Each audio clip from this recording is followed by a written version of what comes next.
자, 2019년 1월 27일이에요. 2019년의 첫 달 마지막 일요일입니다. 이렇게 1월도 갑니다. 다음 주면 2월 달이 돼요. 잘 지내셨죠? 2주 만에 뵙습니다. 지난주에는 눈이 온다고 해서 모이지를 못했는데요. 눈이라기 하기보다는 사실은 얼음이 왔죠, 얼음이.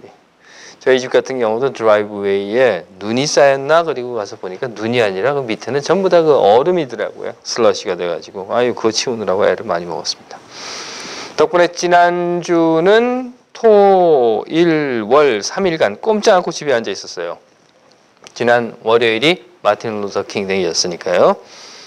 결국 집안에 앉아가지고 나갈 수도 없고 장작이나 떼자 그리고 장작이나 실컷 피우면서 그 앞에 쪼그리고 앉아 있었는데 그러다 보니까 장작을 다 썼더라고요. 그래서 다시 패놔야 되겠다 하고 어제는 이제 체인소를 들고 장작을 좀 잘라야 되겠다 그리고 나갔습니다.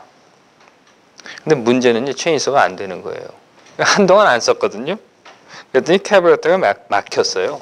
클리닝 해야지 그러면서 이제 클리너도 사다 놓고 했는데 게으르다 보니까 미루다가 정작 이제 써야지 그리고 하니까 이게 안 되는 거예요.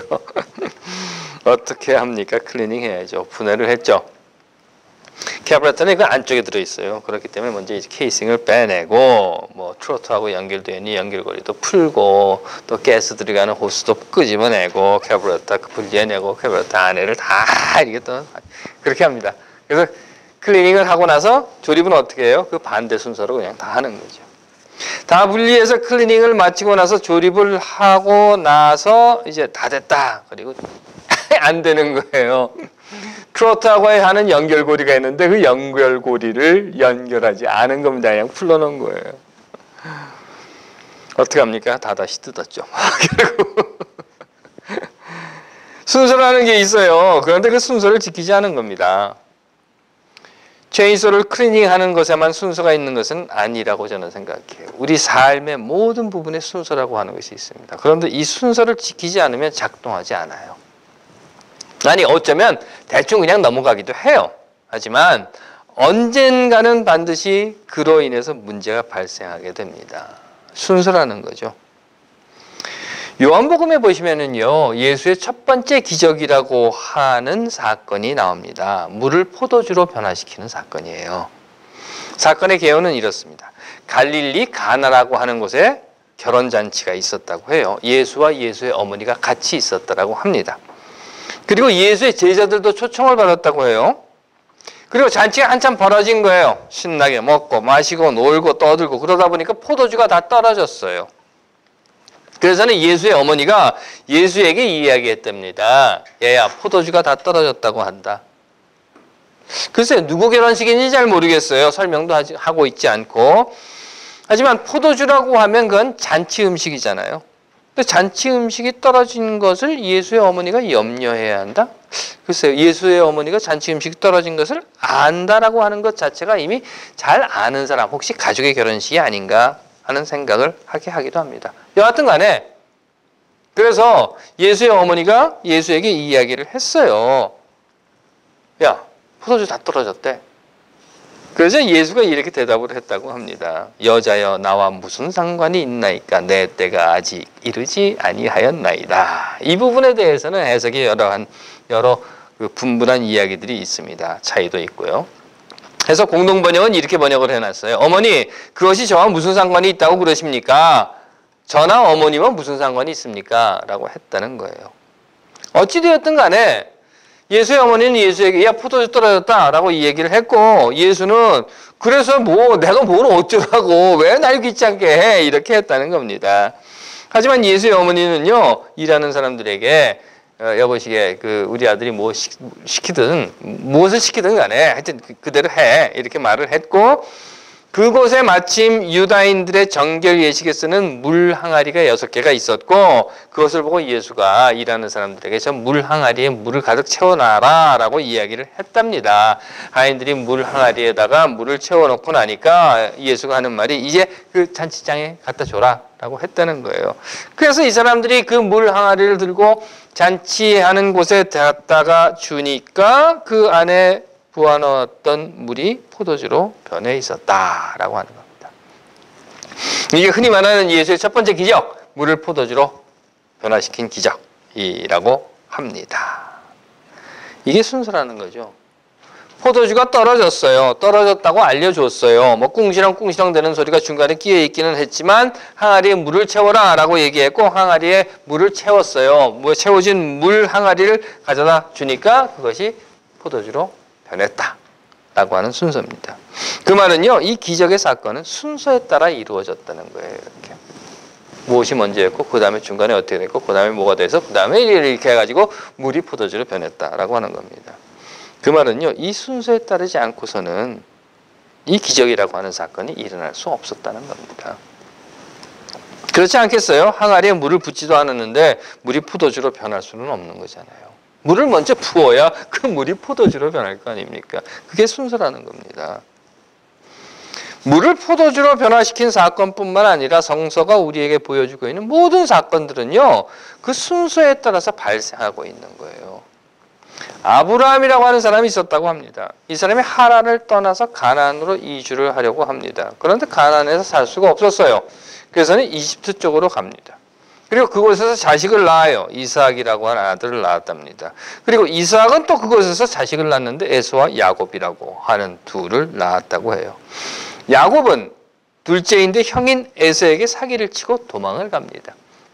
도망간 곳에서 결혼을 해서 또 자식을 낳습니다. 12를 낳았다고 하죠. 그 중에 요셉이라고 하는 아들이 있었고 그 요셉이 형들의 미움을 받아서 이집트로 팔려가 버렸고 그것에서 총리가 되었답니다.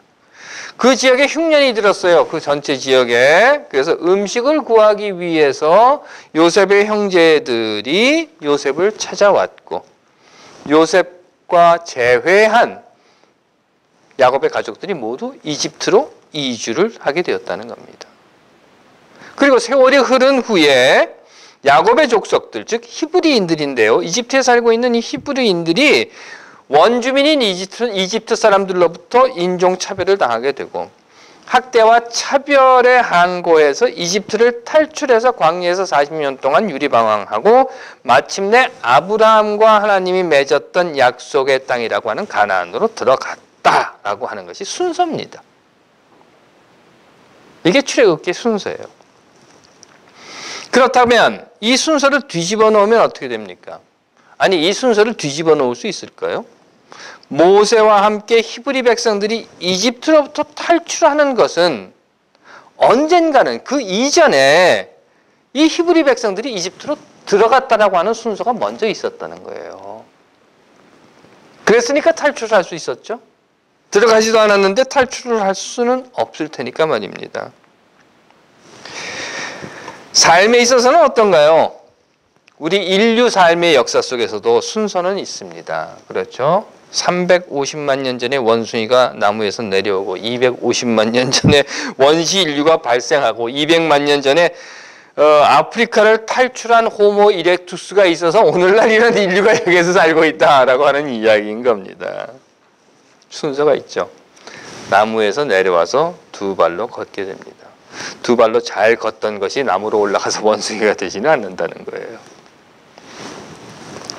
우리 한민족의 역사도 마찬가지죠. 순서가 있었다는 겁니다. 고조선이 있었고 고구려가 삼국이 갈라지고 통일신라가 되었고 또 후삼국이 있었고 고려가 있었고 조선이 일제 침략을 당했고 해방되었고 이승만 독재 박정희 쿠데타 11.6 전두환의 내란과 군사 반란 노태우와 김영삼 시대 그리고 김대중의 6.15 선언과 노무현의 14선언 이명박 박근혜의 탄핵 문재인 정부의 설립과 4.17 남북 정상회담 이러한 순서가 있었다는 겁니다. 그리고 이러한 순서에 따라서 대한민국 민주주의 평화통일을 향해 가고 있다는 거예요. 마치 나무에서 내려와서 걷게 되고 돌 연장을 사용해서 사냥을 하게 되고 불을 피워서 주거지를 만들게 되고 만여 년 전에 농사를 짓기 시작하면서 정착 생활을 하게 되고 가축을 기르고 하면서 인류가 발전해오고 이 순서에 따라서 오늘날 우리가 스마트폰을 들고 다닐 수 있게 됐던 것처럼 말이죠. 사실 이런 순서가 있다는 것을 그리고 이런 순서를 되돌릴 수 없다는 것을 압니다. 더하여 이러한 순서에 따라서 진행되지 않으면 오늘이라고 하는 결과를 얻을 수도 없었을 거야 라고 하는 것도 압니다. 그런데도 가끔은 말이죠. 우리들은 이런 생각을 해요. 순서를 무시하고 건너뛸 수 없을까? 이런 거. 나만 어떻게 옆으로 이렇게 바이패스하는 방법이 없을까? 아니 오히려 그 순서를 되돌리는 방법은 없을까? 아니 되돌리려고 하는 자들도 우리 역사 속에서 보게 되고 우리 현실 속에서 우리 눈에 띄게 된다는 겁니다. 글쎄요, 기억하시는 분들도 계실지 모르겠어요. 예전에 그건 너라는 노래가 있었습니다. 기억나십니까? 이장희 씨가 부른 노래예요. 그 노래 중에 이런 가사가 나와요. 전화를 걸려고 동전 바꿨네. 종일토록 번호판과 씨름했었네. 그러다가 당신이 받으면 끊었네. 이런 것. 그렇습니다. 전화를 걸기 위해서 동전을 바꿔야만 했던 그런 때가 있었어요. 번호판과 씨름을 하기도 했습니다. 누르느라고 말이죠. 그리고 그가 받으면 탁 끊어버리는 그런 때도 있었어요. 아니 그렇게 할 수도 있었어요. 하지만 지금은 전화를 걸기 위해서 동전이 필요하지 않습니다. 번호판과 씨름할 일도 없어요. 전화번호 다 입력되어 있거든요. 전화기 안에. 거기다가 당신이 전화를 받으면 누가 걸었는지 모르게 탁 끊을 수 있어요. 끊어봐도 콜러 아이디 다 떠요. 이제 안 되는 거예요. 그런가 하면 제 시대의 노래는 아닌데요. 전화카드 한 장이라는 노래도 있었어요. 가사는 이렇습니다. 언제라도 힘들고 지쳤을 때 내게 전화를 하라고 내 손에 꼭 쥐어준 너의 전화카드 한 장을. 하지만 지금은 전화카드 필요 없어요. 그렇죠? 언제라도 힘들고 지쳤을 땐 내게 전화를 하라고 전화카드 주지 않을 거예요. 그냥 번호 찍어줄 겁니다. 이런 순서에 따라서 전화가 변화되었다는 거예요. 그리고 이러한 순서에 따라서 오늘 우리가 살고 있는 세상, 그리고 우리의 조국 대한민국의 역사가 발전해 왔다는 겁니다. 그리고 또 발전해 가고 있다는 겁니다. 아니 국민이 주인이 되는 나라, 사람이 사람답게 살 수 있는 세상, 이를 향해서 이 순서를 지금 오늘 우리가 밟아가고 있다는 겁니다. 그렇기 때문에, 그러하기 때문에 이 순서는 돌릴 수도 없는 것이고 돌려서도 안 되는 겁니다. 이제 스마트폰에서 전화카드로, 아니 동전을 바꾸는 시대로 되돌아갈 수 없듯이, 아니 되돌아가서는 안 되듯이 이 순서를 어기면 우리는 결코 민주주의, 국민이 주인이 되는 나라, 사람이 사람답게 살 수 있는 세상, 한민족의 평화 통일이라고 하는 결과를 얻을 수 없게 되고 만다는 겁니다. 마치 조립 다 해놓고 난 다음에 트로트하고 연결해놓은 연결고리가 제대로 연결되어 있지 않아서 작동하지 않는 체인소인 것처럼, 하나님께서 사랑하시는 여러분, 인류나 성서 그리고 대한민국의 역사의 순서뿐만 아니라 여기 모이신 여러분 한 분 한 분 한 분 모두가 다 각자 여러분들의 삶 속에서 지금까지 순서를 지켜 여기까지 오신 줄로 압니다. 때로는 마음이 급해요. 또 특히 우리 이 한민족이 가지고 있는 민족 정신이 있습니다. 빨리빨리라고 하는 것. 그러다 보니까 막 뭔가를 그래서 건너뛰든지 아니면 옆으로 돌아가든지 해야 하는. 하지만 여러분들 아시잖아요. 아이들은 뒤집기를 해야 그 다음에 이제 기기 시작합니다. 그리고 기기 시작해야 어느 날 뭔가를 이렇게 붙잡고 일어서게 되고, 그렇게 일어서야만 혼자 서서 끼우뚱 하다가 한 발을 탁 내딛게 되고, 여러분들 다 알고 계시는 거예요. 여러분들 다 눈으로 보셨고 여러분들의 자녀를 기르시면서 다 이미 경험하신 겁니다. 제가 언제 걷다? 제가 언제 뛰나? 아니 오늘 보니까 다들 뛰고 있어요. 이미. 역사는 그 순서에 따라 진행되는 것입니다. 순서를 어겨서는 안 되는 것이며 더하여 그 순서를 되돌릴 수는 결코 없는 겁니다. 아니 순서가 있다는 것을 잊어버려서는 안 됩니다. 왜냐하면 지나온 순서들을 알 때만이 우리가 내일이라는 순서로 나갈 수 있기 때문인 것입니다. 하나님께서 사랑하시는 여러분, 금년 2019년은 3.1 만세혁명 100주년이며 대한민국 건국 100주년입니다. 우리 앞에 순서가 있었습니다. 그리고 그 순서와 함께 우리 앞에서 그 역사의 순서를 지켜오며 만들어 오신 분들의 희생이 있었다고 하는 것 또한 결코 잊어서는 안 될 것입니다. 하나님께서 사랑하시는 여러분, 기억합시다. 우리에게 순서가 있다는 것, 그리고 그 순서에 따라 역사는 이루어져 가고 있다는 것. 그러하기에 오히려 오늘 우리에게 필요한 것은 우리가 순서를 기다려야 할 때 기다릴 줄 아는 지혜가 아닌가 생각합니다. 하나님께서 사랑하시는 여러분, 기억합시다. 기도하겠습니다. 하나님, 우리 마음이 급합니다. 하지만 당신께서 세상을 순서에 따라 만드신 것처럼 오늘 우리가 살아가는 세상 역시 순서에 따라 이루어졌고 또한 순서에 따라 이루어져 간다는 것을 잊지 않게 하옵소서. 아멘.